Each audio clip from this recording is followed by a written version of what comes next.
வரும் தமிழக சட்டமன்ற தேர்தலில் அதிமுக சார்பில் போட்டியிட விருப்பமனு அளித்தவர்களிடம் அக்கட்சியின் பொதுச் செயலாளர் எடப்பாடி பழனிசாமி சென்னையில் நேர்காணல் நடத்தினார்.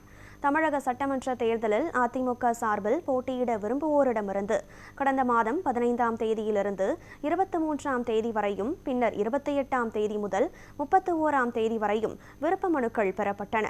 அவர்களிடம் இன்று முதல் வரும் 14ஆம் தேதி வரை சென்னை ராயப்பேட்டையில் உள்ள அதிமுக தலைமை அலுவலகத்தில் நேர்காணல் நடத்தப்படும் என்று அறிவிக்கப்பட்டுள்ளது.